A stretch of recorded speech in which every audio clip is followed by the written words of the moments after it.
यहाँ पर आप फोकस करिए। कारण यह है कि आज सिटी की तरफ से काफ़ी बड़ी रिपोर्ट देखने को मिली, क्योंकि जब इंश्योरेंस अमेंडमेंट बिल आया था तब आपको याद होगा कि जो कमीशन काफ़ी ज़्यादा बढ़ रहे थे उसको कम करने की जब बात यहाँ पर की गई थी तब स्टॉक ने नेगेटिवली रिएक्ट किया था। एक दो दिन यहाँ पर गिरावट देखने को मिली, लेकिन अब सिटी की तरफ से जो रिपोर्ट आई है यहाँ पर कन्विक्शन बिल्कुल बरकरार देखने को मिल रहा है और इस स्टॉक पर ये खरीदारी की राय दे रहे हैं 2225 रुपये के टारगेट के लिए और करीब करीब 1890 रुपये शुक्रवार की क्लोजिंग, यानी इस भाव से अच्छी खासी अपसाइड और बढ़िया करेक्शन के बाद यहाँ पर मूड माहौल बनता हुआ नजर आ रहा है।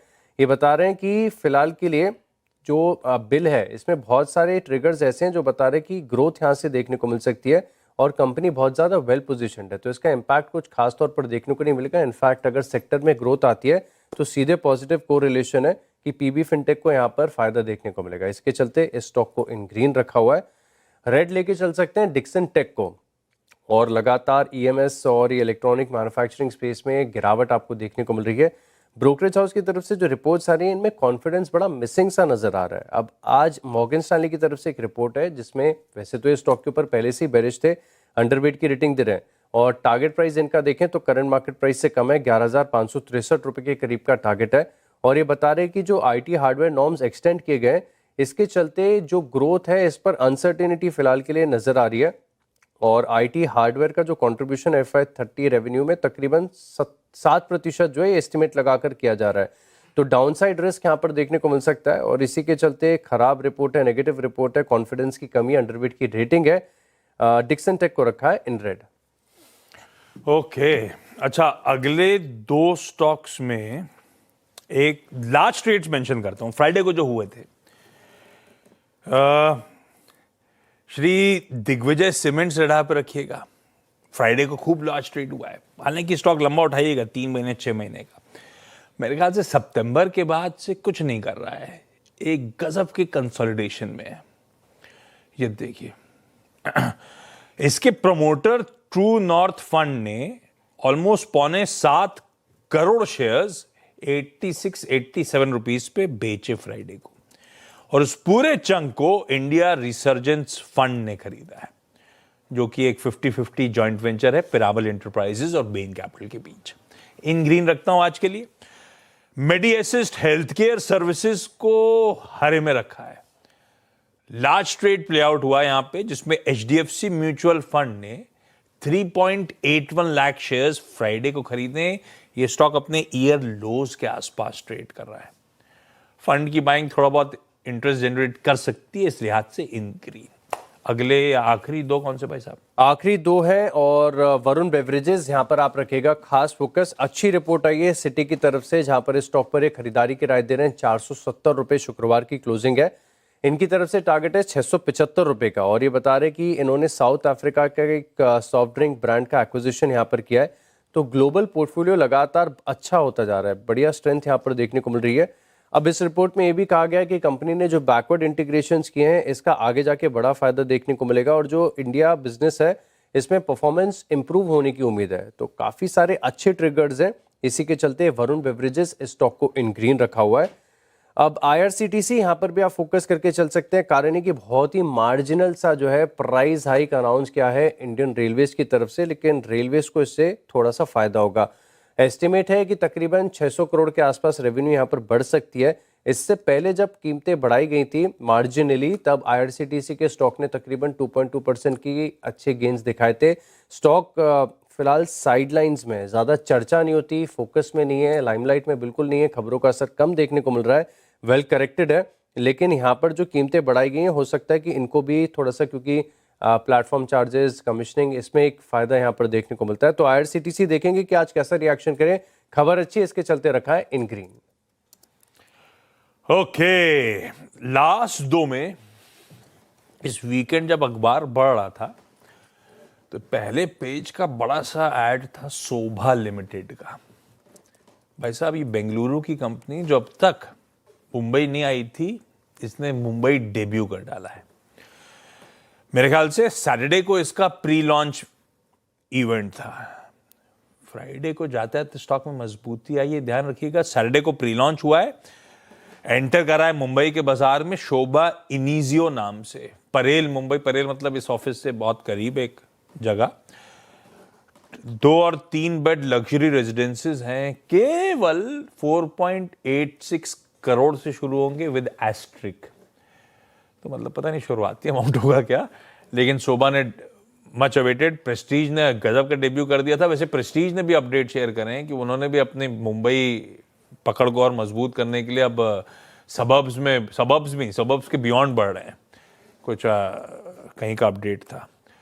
शोभा लेकिन टीम में रख रहा हूं मैं। जी वर्नोवा टीएनडी इंडिया को इसीलिए क्योंकि इन्होंने एक 2500 मेगावाट टर्मिनल स्टेशन को डिजाइन और एस्टैब्लिश करने का अवार्ड जीता है। अवार्ड का साइज उस अपडेट में मेंशन नहीं है, इन ग्रीन रख देता हूं इस काउंटर को भी। हो गए 10-10 पूरे। क्विकली छोटा सा ब्रेक के उस पार्ट टीम्स का एक क्विक रैप अप।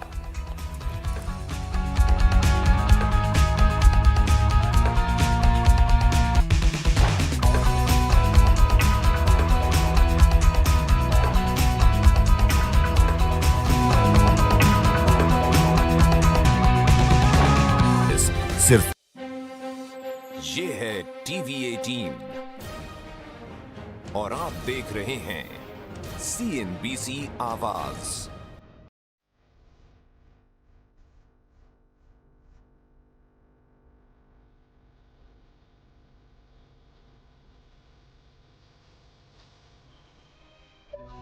कुछ हॉलीडे इफेक्ट है यहाँ पर? गलती हो गई, ये आपको पहले ही बता देना था। श्री दिग्विजय सीमेंट यार गलती से थर्सडे का लास्ट ट्रेड था, वो तो फ्राइडे को रिएक्ट कर चुका है, छोड़ दीजिए। वो क्या एक्सचेंजेस पे बीएसई पे वो बल्क ट्रेड में अभी भी दिखा रहा है। मैंने गलती से डेट चेक नहीं करी, हटा दीजिए श्री दिग्विजय सीमेंट्स को, पकी पकाई न्यूज है, उसको रिप्लेस कर देते। स्टॉक की कमी थोड़ा ना आज। जुपिटर वैगन्स को मेंशन कर देता हूं, इन ग्रीन रख रहे हैं क्योंकि इसके प्रमोटर्स ने 28-29 लाख शेयर्स एक्वायर करे, दरअसल वारंट्स कन्वर्ट करें। 470 रुपए पर शेयर पे वारंट कन्वर्जन हुआ है, करेंट सीएमपी 260 रुपए की है, इसीलिए जुपिटर वैगन्स को इन ग्रीन रख रहा हूं। खैर अब आप प्लीज रैप अप कर दीजिए और ये इंक्लूड कर दीजिए मेरी टीम में भाई लोग। बिल्कुल कर लेते हैं। तो जो 20 स्टॉक्स हैं इनकी लिस्ट तैयार है, अब रिकैप देख लेते हैं। शुरुआत मैंने की थी टाटा मोटर्स सीवी के साथ, स्टॉक को इन ग्रीन रखा। एनएलसी इंडिया यहाँ पर भी रखेगा, आप खास फोकस राइट्स है। इंडियन होटल्स आईकेएस पर ब्रोकरेज हाउस की अच्छी रिपोर्ट है, केसी इंटरनेशनल के फेवर में आया है judgement. BB Fintech, Dixon Tech, Varun beverages और आईआरसीटीसी, इन स्टॉक्स को भी रडार पर रखें। 10 मेरे भी हैं, जोड़ लीजिए इसमें, तो ये हो जाएंगे 20 स्टॉक जो रडार पर रखने आज आपको। Adani enterprises, InterGlobe aviation, Wipro, Scotts Kubota, Muthoot finance, PVR INOX, Jupiter wagons, Medi Assist, Sobha और जीई वर्नोवा टीएनडी। रीजंस आपकी स्क्रीन्स पर हैं, आज सब इन ग्रीन।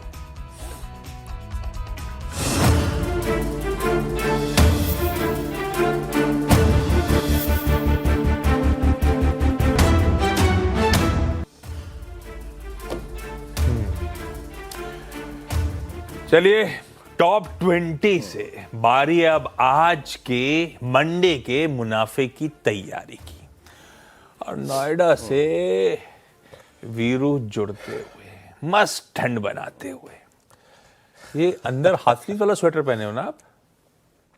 हाँ स्वेटर है। ये कोट दो के अंदर रखे अच्छा रहते लगता है हैं, हाथी दो कलर स्वेटर ये वाला। हाँ दो रखे रहते हैं साल में, मेरे ख्याल से दिसंबर के तीसरे हफ्ते में इसकी जरूरत पड़ती है और लोहरी तक तो इसकी जरूरत पड़ती है। वो ज्यादा ठंड पड़ती है तो वो इनर्स आते हैं ना व्हाइट वाले फुल स्लीव्स के, वो नहीं पहनते आपके वहां पे? नहीं उस बड़ी घुटन महसूस होती है, सफोकेशन। आई मीन इनर्स नहीं पहन सकता आप, पूरे दिन नहीं पहन। इसको हम फ्यूचर एक्सप्रेस क्या उतार देंगे। तब तक माहौल ठीक हो जाएगा। खैर, और वो सही बात भी, इनर एक बार पहन के आ जाओ तो फिर दिन भर कुछ कर नहीं सकते पूरे दिन वो पूरे दिन लपेट के रखेगा आपको। खैर शुरुआत करते हैं इस कार्यक्रम के। आशीष, दो लाइनों में जो सूरत हाल कर देता हूँ, अर्ज करता हूँ, गौर फरमाइएगा कि कैसे कहूँ कि दौर कैसा है मेरे यार, कि कैसे कहूँ कि दौर कैसा है मेरे यार, मशरूफ रखता है दिन में निफ्टी रात को एडीआर, कि मशरूफ रखता है दिन में निफ्टी रात को एडीआर। राजी होता ही नहीं कम बखत ये 26,200 निकलने को, कि राजी होता ही नहीं कम बखत ये 26,200 निकलने को, न जाने किन किन खबरों को इसने निगला है। अब देखिए जनाब होता है क्या, फूफा का मन थोड़ा तो पिघला है, कि फूफा का मन थोड़ा तो पिघला है। थोड़ी बैंक तो आई है उनकी तरफ से। फ्राइडे का सेशन उस लिहाज से अभी आएंगे, सब डेटा पे चर्चा होगी। बाकी सही है, दिन में स्टॉक मार्केट परेशान करता है, रात में एडीआर सोने नहीं देता है। खबरों में सब कुछ है। वीरू ने ब्यूटीफुली 4 लाइनर के थ्रू समझा दिया कैसे कंसोलिडेशन के दौर में भारतीय बाजार हैं, कैसे वो अपर थ्रेशोल्ड को ब्रीच नहीं कर पा रहे हैं और कैसे फूफा का मन थोड़ा बदला है, डेटा में वो दिख रहा है। इन सब पे बातचीत करेंगे, सब कुछ समझेंगे। पहले आज सुबह की मंडे की टॉप हेडलाइंस। हर सुबह की करें शानदार शुरुआत सबसे सॉलिड रिसर्च, सटीक सलाह, बेहतरीन ट्रेडिंग आइडियाज और साथ में मुनाफे वाली रणनीति। कीजिए मुनाफे की तैयारी हमारे साथ। देखिए सीएनबीसी आवाज मोतीलाल ओसवाल स्टूडियो से लाइव।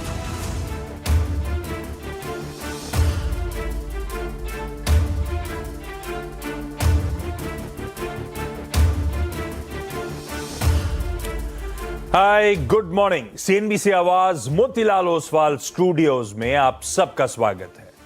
बारी आज के मंडे के मुनाफे की तैयारी की और शुरुआत सुबह की टॉप हेडलाइंस के साथ। बाजार के लिए अच्छे ग्लोबल संकेत। गिफ्ट निफ्टी करीब 155 पॉइंट ऊपर। एशियाई बाजारों में भी रौनक। जापान का बाजार निकाई 2% ऊपर। इधर एआई शेयरों में तेजी वापस लौटने से शुक्रवार को अमेरिकी बाजार भी तेजी के साथ बंद। अमेरिका और वेनेजुएला के बीच तनाव बढ़ने से कच्चे तेल में मजबूती कायम। $100 के करीब आया ब्रेंट का भाव। उधर सोने में भी खरीदारी दिखी गई। $44 के ऊपर निकला कॉमेक्स गोल्ड की कीमतों का भाव।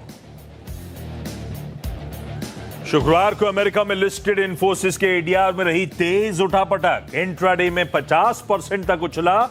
ट्रेडिंग भी थोड़ी देर के लिए रुकी, हालांकि अंत में यह सिर्फ 5% ऊपर बंद।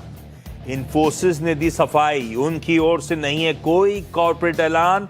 सेबी नियमों के तहत डिस्क्लोजर देने की जरूरत नहीं। मित्सुबिशी ग्रुप के साथ डील के बाद आज दोपहर 12 बजे श्रीराम फाइनेंस की प्रेस कॉन्फ्रेंस पर रहेगी बाजार की नजर। कंपनी में करीब 20% हिस्सा खरीदा एमयूएफजी ग्रुप ने। करीब 40,000 करोड़ रुपए में होगी डील। सेंसेक्स में आज होगा बदलाव। सेंसेक्स में इंटर ग्लोब एविएशन के शेयरों की होगी entry. Tata Motors passenger vehicle का शेयर जाएगा बाहर।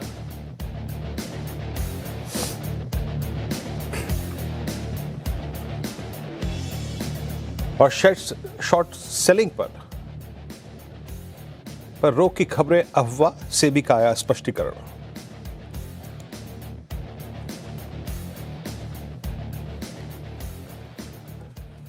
Okay, Monday morning, start of a new week. और आज सुबह मैं मेंशन कर रहा था, ये लास्ट फुल फ्लेज्ड वीक है इस साल 2025 का। क्या समय भागता है भाई साहब, साल खत्म होने की कगार पे आके खड़ा हुआ है। और इसमें एक और इंपॉर्टेंट बात, वो 25 तारीख ध्यान रखिएगा, थर्सडे एक मार्केट हॉलीडे है। क्रिसमस के चलते भारतीय बाजार बंद रहेंगे, तो ये truncated week, holiday shortened week हमारे सामने खड़ा हुआ है। इस वीक की एक और खासियत है, जनरली ये वीक साल दुनिया के लिए बड़ा लो वॉल्यूम वीक होता है, क्योंकि हम तो सिर्फ एक ही दिन छुट्टी मना रहे हैं। वैसे जिस दिन हम बना रहे होंगे पूरा ग्लोब छुट्टी मना रहा होगा। और साथ साथ ज्यादातर मार्केट 24 को भी और 26 को भी बंद होंगे। जो नहीं होंगे वो अर्ली क्लोज कर रहे होंगे 24 को। तो लार्जली वॉल्यूम्स थिन रहने वाले हैं। जब ग्लोब के थिन रहेंगे तो शायद हमारे यहाँ भी वॉल्यूम्स थोड़े से थिन ही रहे इस वीक में। और एक चीज और इंपॉर्टेंट हो जाती है इस वीक के लिए कि कल निफ्टी 50 के वीकली कॉन्ट्रैक्ट की एक्सपायरी है, क्योंकि एक ट्यूसडे साल का बचा हुआ है अभी आना, इस महीने का बचा हुआ है। साथ में बीएससी के मंथली कॉन्ट्रैक्ट की एक्सपायरी इस वीक थी थर्सडे को। थर्सडे मार्केट हॉलीडे, तो वो प्रीपोन होके परसों वेडनेसडे को वो एक्सपायरी हो रही मंथली कॉन्ट्रैक्ट की बीएससी के। ये इंपॉर्टेंट है। बाकी सुबह सुबह मूड बढ़िया दिख रहा है। फ्राइडे के 150 पॉइंट के ऊपर और 150 पॉइंट का तोहफा सैंटा लेकर आ रहे हैं। गैप के साथ खुलेंगे हम लोग, आधे % से ज्यादा मजबूती के साथ। वीरो, कैसा मूड ग्लोब का और क्या तैयारी अगले 1 घंटे की भाई साहब?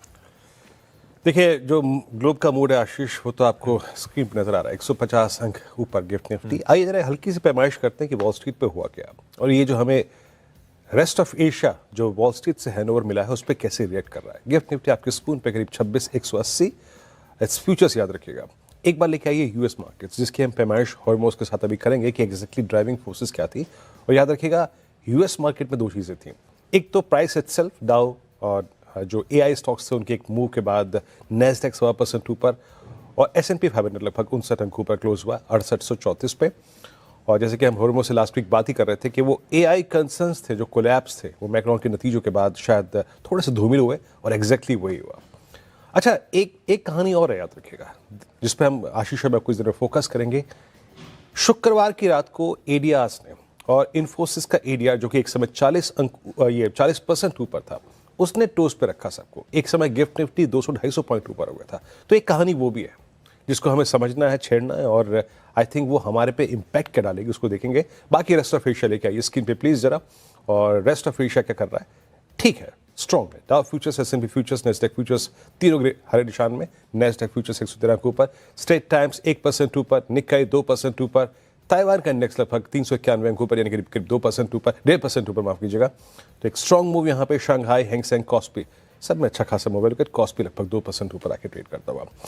इस कार्यक्रम में आज हमारे साथ जो पैनल होगा इन सभी चीज़ों पर बात करने के लिए, आपकी रणनीति बनाने के लिए एक फंडामेंटल, टेक्निकल और डेरिवेटिव पैनल होगा, सुसज्जित पैनल होगा। हमारे साथ फंडामेंटल्स बातचीत करेंगे मयूरेश जोशी जी और टेक्निकल आज का जो पैनल है उस पर होंगे प्रकाश काबासर, महाराज जायसवाल, राजेश सतपुते जी और ट्रेड बुल्स के सजीदर उत्तेकर, रचना वैद्य, आशीष बहती जी और डेरिवेटिव से बातचीत करेंगे आज चंदन तापड़िया। आशीष बढ़िया, सारे के सारे पैनलिस्ट होंगे, मदद कर रहे होंगे आज के सेशन में कैसे कमाई करी जाए उस पे। खैर पहले जरा ग्लोब जिसको वीरू ने बढ़िया तरीके से मैप करा था उस पर फोकस करा जाए, क्योंकि असल क्यूज तो वहीं से हैं। जो बढ़िया गैप के साथ शुरुआत हो रही होगी, हम अकेले नहीं कर रहे होंगे। वीरू ने दिखाया आपको पूरा ग्लोब रिस्क ऑन के मूड पे, पूरा ग्लोब हरियाली के साथ कामकाज कर रहा है। ये वीरू हरमास पूछ रहे थे, ग्लोब की तो 1 तारीख को छुट्टी है, अपनी नहीं है। ये ग्लोबल मार्केट जो ट्रैक करते हैं उनको छुट्टी मिलती है कि नहीं मिलती? नहीं, इनको कुछ ना कुछ तो पढ़ लिख के आना ही पड़ेगा।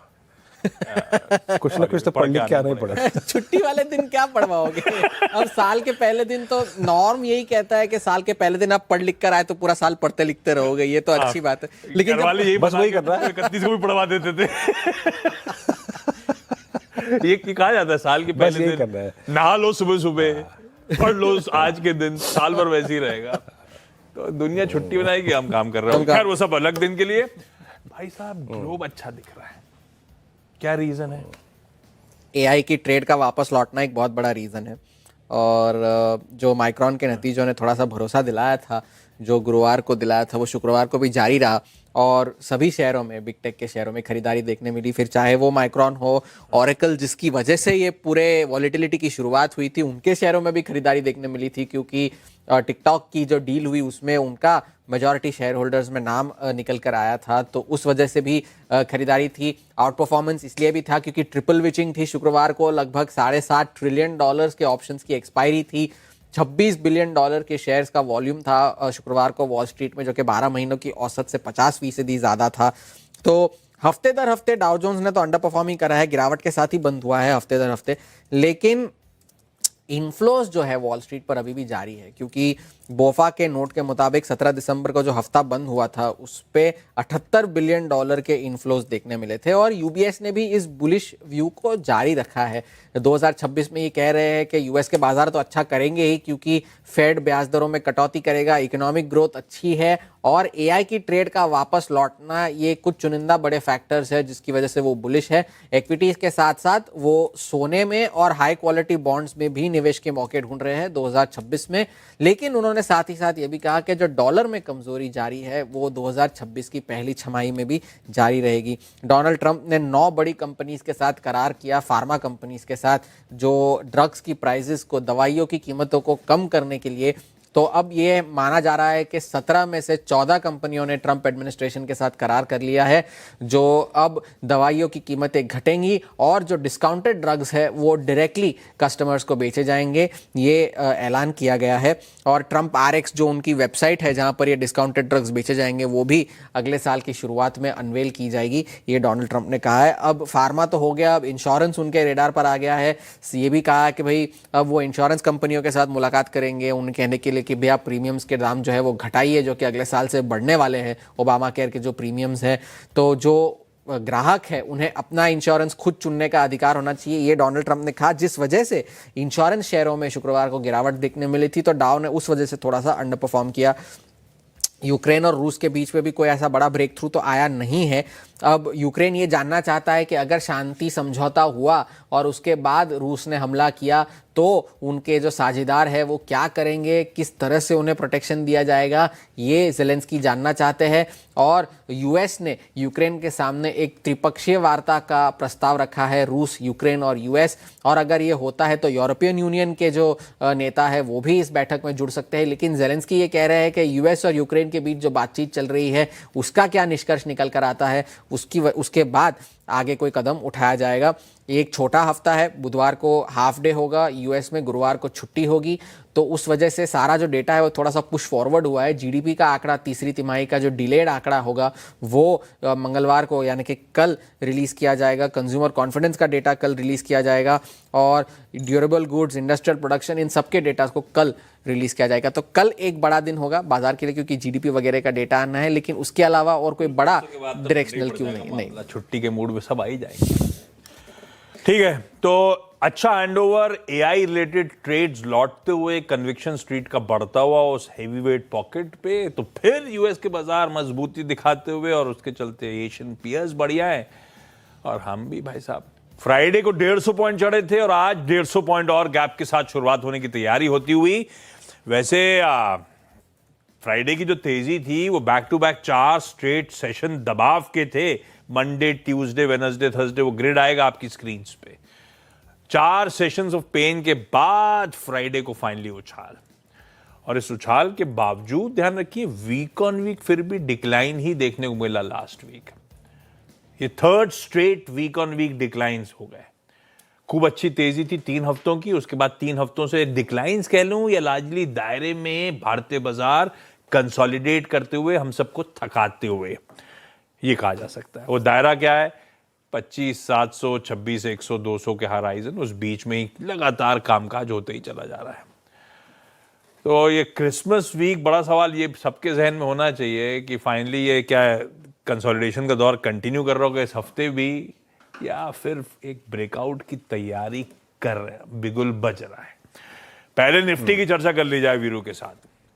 वीरू ने जो शुरुआत में 4 लाइना जोड़ी थी, या 2 लाइना थी, आज 2 लाइना कहूंगा ना उसको मैं वीरू, वो जो 2 लाइना 2 या 4 जो भी कहिए, कोई दिक्कत 2 या 4 लाइना में एफआईएस की फुप्पा की चर्चा कर दी थी। फुप्पा का मूड थोड़ा सा क्रिसमस फरवर की तरफ बढ़ रहा है, तो फिर ऐसे में डेटा पॉइंट्स हैं क्या, ऐसा क्यों कहा इन्होंने, और फ्राइडे के अपमूव के बाद कितने और लेग्स हैं इस तेजी के, अप्रोच क्या रखें ये समझ लेते हैं। वीरू, निफ्टी 50 क्या रणनीति होगी, कैसे देख रहे हो आप, क्या मैपिंग है?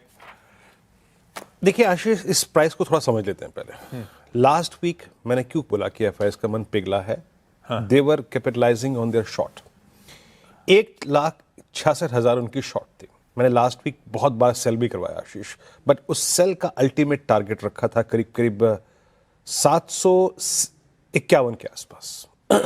और रीजन था 751 वॉज 50 डेमा और 751 मोर और less was 10 week exponential average. हमने अक्सर मैंने इस कार्यक्रम में सुबह मॉर्निंग कॉल में भी 10 टाइम्स कहा, गिव ह्यूज रिस्पेक्ट टू 10 वेमा एंड 50 डे एक्सपोनेंशियल एवरेज। 10 अक्टूबर से लेकर अब तक इस प्राइस ने कभी भी 10 वेमा को, 10 वीक एक्सपोनेंशियल एवरेज को वायलेट नहीं किया था, और क्लियरली मेंशन था this level is quite capable of generating pull back. ये पुल बैक देगा और उसको ट्रीट कीजिएगा, और वो आया भी। अच्छा, उस पुल बैक के साथ साथ एफआईएस के इंडेक्स के थोड़े शॉर्ट भी कवर हुए, जिन शॉर्ट्स पे वो कैपिटलाइज कर रहे थे। और शुक्रवार का क्लियर कट व्यू था आशीष, फिर निफ्टी लेके आइएगा, the moment you will cross 877,923, जब भी आप इंट्राडे में, क्योंकि गिफ्ट निफ्टी ऊपर था, 923 जैसे ही बाइसेक्ट करेंगे अ स्विंग टुवर्ड्स 25983 और 26,000 पॉसिबल है, और आया। लेकिन वो कहां तक आया? आपने 20 को पार किया और आप जाके सबसे बड़े कॉल राइटर्स 26,000 पे रुक गए। मैं समझाना चाह रहा हूं कुछ, क्या समझा रहा हूं मैं। 26,000 ये क्यों नहीं पार कर पाया था? छोड़ दीजिए कुछ देर पे कि वॉल स्ट्रीट को शुक्रवार पे क्या हुआ, छोड़ दीजिए कि इन्फोसिस के एडीआर में क्या हुआ। 26,000 पे एक कॉल राइटर ग्रिप ले रहा था इस प्रोस्पेक्टिव से कि मैं 26,000 पे निफ्टी को बिलीव करूंगा कि ये वहीं रहेगा और मैं एक कॉल पे ग्रिप लेता हूं। तो उसने 26,000 पे ग्रिप ली, उसने 26,100 पे ग्रिप ली, उसने 26,200 पे ग्रिप ली। लेकिन अब क्या हो रहा है? एक गैप अप लेके आइए। अब आप शुरुआत करते हैं स्टैट्स के फ्लो को। एफआईएस का मन पिघला, इसलिए बोल रहा हूं क्योंकि उनकी तरफ से कैश में बाइंग आई। पहले कैश की सेलिंग रिड्यूस हुई, फिर कुछ बाइंग की wickets I. That's a bit of change उनके अप्रोच में। 1830 करोड़ रुपए की बाइंग, डीएक्स का करीब 5722 करोड़ रुपए का बाय। तो कैश में आपके पास इनफ फोर्स है। दूसरी बात, इंडेक्स के शॉर्ट को आपने कवर किया। इंडेक्स का शॉर्ट आपने कितना कवर किया? आपने 1261 करोड़ रुपए की बाइंग करी, आपने 852 कॉन्ट्रैक्ट लॉन्ग करे, आपने 5845 कॉन्ट्रैक्ट शॉर्ट काट लिए। अब इसका इंपैक्ट क्या पड़ा डायग्राम पे? डायग्राम में नीचे से एक पुल बैक है और अब आपके नेट शॉर्ट जो 166 थे वो 158,785। That's a not a very big short cover. ये कोई बहुत बड़ा सब्सटेंशियल नहीं है, इवन इस चार्ट पे आपको नजर भी नहीं आएगा। एक छोटा सा अपस्विंग है, उसको देखिएगा। तो 158 के आसपास आपके शॉर्ट हो गए। बट आप बाकी स्टैट्स को देखिए एफआईएस के। अब जरा गौर से सुनिएगा क्या हुआ। 3651 करोड़ रुपए का स्टॉक फ्यूचर बाय किया, 53,400 कॉन्ट्रैक्ट, हटाइए पर एफआईएस के स्टैट्स लेके आइए। 53,400 कॉन्ट्रैक्ट लॉन्ग स्टॉक फ्यूचर्स में, शॉर्ट कवर कर लिए 14,000 कॉन्ट्रैक्ट। That's good. यानी एक कंफर्ट कैश में, एक कंफर्ट स्टॉक फ्यूचर्स में, एक कंफर्ट इंडेक्स फ्यूचर्स में। और थोड़ी सी प्लेसमेंट देखिए, वो वीकली कॉन्ट्रैक्ट जो कल एक्सपायर होगा उनके कॉन्ट्रैक्ट्स में उन्होंने क्या किया? आशीष, उन्होंने करीब 1,06,500 पुट बेची। That's good. पुट बेची मतलब जो लेवल पे कल पुट बिकी है यानी शुक्रवार को, वो एक स्ट्रॉन्ग सपोर्ट के तौर पे काम करेगा। और एक और चीज, 28,000 कॉल कम कर ली, शॉर्ट कॉल कम कर ली, यानी रेजिस्टेंस जो है वो अब कमजोर पड़ गया। कहां की कॉल कम हुई है? 26,100 की कॉल कम हुई है। बट याद रखिएगा, स्टिल मैक्सिमम आउटस्टैंडिंग वाई, जो मैं बर्ड बोल रहा हूं उस पर ध्यान दीजिएगा, maximum outstanding Y is placed as 26,000। तो हम इसको वेटेज देंगे। और उसके बाद सबसे बड़ा आउटस्टैंडिंग वाई कहां पे खड़ा है? 26,200 पे। नीचे सबसे बड़ी पुट राइटिंग कहां हुई है? 25,900। यानी डेटा के मुताबिक कॉल शॉर्ट कवर हुई है 26,100 की और स्ट्रॉन्ग पुट राइटिंग हुई है 25,900 पे। अब जरा पिरामिड्स में दिखाइए। पिरामिड्स में ये क्लियरली विजिबल है कि इवन निफ्टी जब 20 डेमा के ऊपर क्लोज हुआ और क्योंकि 26,000 पार नहीं कर पाया था तो कॉल राइटर्स ने 26,1, 26,2 पे ग्रिप लेने की कोशिश करी। Look at outstanding Y. Pyramids को देखिए, यानी वो बिलीव कर रहे थे ऑप्शन राइटर्स कि Nifty will spend Monday and Tuesday between 25,900 और 26,000। ये उनका बिलीव था। लेकिन आज उनके सेटअप से ऊपर ओपनिंग होने जा रही है। अब लाइए लेवल्स। रेजिस्टेंस नंबर 1 देखिए, निफ्टी एक गैप अप के साथ खुलेगा। गैप अप के साथ, जैसे कि मैं कह रहा था कि 26,000 की कॉल राइटर पे कॉल पे करीब 1 करोड़ का आउटस्टैंडिंग वाई है। तो पहला रेजिस्टेंस था जो अभी मैं स्क्रीन पे मेंशन नहीं कर रहा हूं, दैट विल बी 26020, 26,020। अब वो गैप अप के साथ निकल जाएगा। उसके बाद पहला टेस्ट ऑफ स्ट्रेंथ होगा इस गैप अप का 26,083, 26,109, 109। अब ये क्या है? ध्यान दीजिएगा, इस कॉल का ओआई शेड हुआ था। तो अगर निफ्टी इसको पार कर गया फर्स्ट इंस्टेंस में तो move towards 26168, 198 and 229 is quite possible. But अगर रिजेक्शन आ गया, पहले ही लेवल पे रिजेक्शन आ गया, तो निफ्टी फिर रिट्रेस होगा। अब लेके आइए बेस 1। अब जनाब, क्या निफ्टी डिप देगा बेस 1 तक? मुझे लगता नहीं है। अगर ये बाजार स्ट्रांग रहा तो तब तक यहां तक डिप नहीं आएगा। दैट्स 20 डेमा। डिप कहां तक आएगा? डिप आएगा, सुनिएगा, 26,030, 26,020। एज अ डे ट्रेडर आप उस डिप में बाय कीजिएगा अगर 26,000, 26,030 तक का कोई डिप मिले।